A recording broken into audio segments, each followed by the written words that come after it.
નમસ્કાર મિત્રો, ગુજરાત ફોકસ ન્યૂઝમાં આપનું હાર્દિક સ્વાગત છે. હું હિરલ. આજના મુખ્ય સમાચાર. ગુજરાતી ફિલ્મ ઇન્ડસ્ટ્રીમાં ઝી સ્ટુડિયોઝની સત્તાવાર એન્ટ્રી સાથે family entertainers film Tom and Jerry 28 August 2024ના રોજ વિશ્વભરના સિનેમાઘરોમાં રિલીઝ થવા જઈ રહી છે.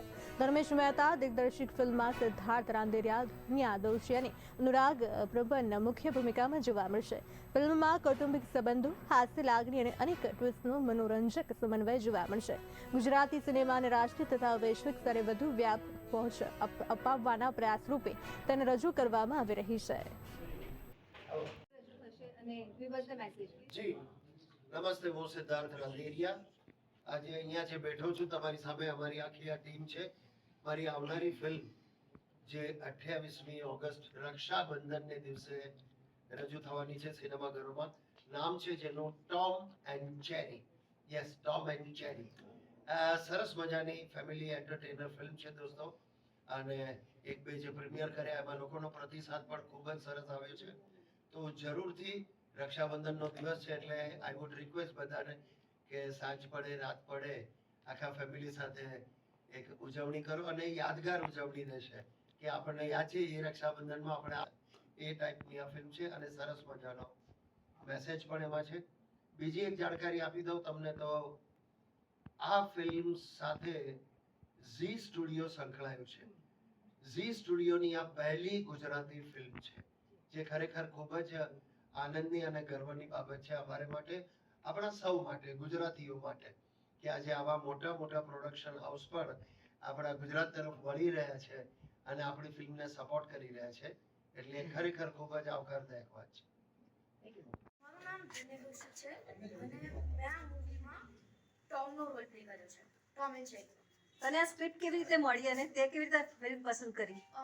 મેં આના માટે અમદાવાદથી બરોડા જઈને ઓડિશન ક્રેક કર્યું હતું અને મને પહેલાંથી આમાં થોડોક ઇન્ટરેસ્ટ હતો અને હું 6 વર્ષનો હતો ત્યારથી હું નાની એડ ફિલ્મ્સ અને એ બધું કરતો હતો અને ત્યારથી મને થોડુંક હતું કે આવી રીતે એક ફિલ્મ કરી છે. ખાસ તારા રોલ વિશે કે?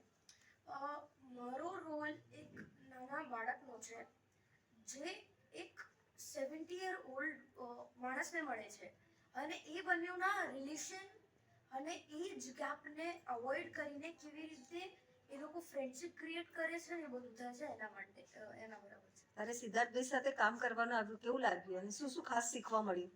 મને બહુ જ મજા આવી. એટલે એમના જોડેથી હંમેશા બહુ જ બધી વસ્તુઓ શીખવા મળે છે, કેમ કે એમની જોડે એટલો બધો એક્સપિરિયન્સ છે કે એમને એટલું બધું ખબર છે કે આપણે એમની જોડે રહીએ ને તો પણ બહુ જ વધારે ટાઈમ લાગે એમની બધી વસ્તુઓ જાણવામાં, કેમ કે એમને બહુ જ નોલેજ છે આ એક્ટિંગ અને એ બધાનું.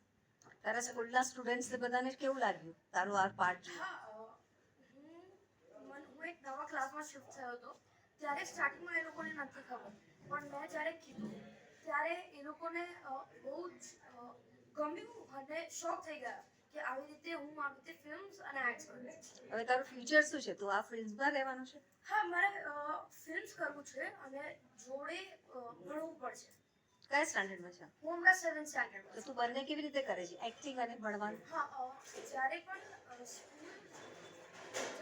આવું શૂટ હોય છે કે પ્રમોશન હોય છે ત્યારે મારે સ્કૂલ સ્કીપ કરવી પડે છે, પણ પછી સ્કૂલ પણ સપોર્ટ કરે છે તો એની જોડે હું કવર અપ કરી શકું છું. ખાસ કરીને આમાં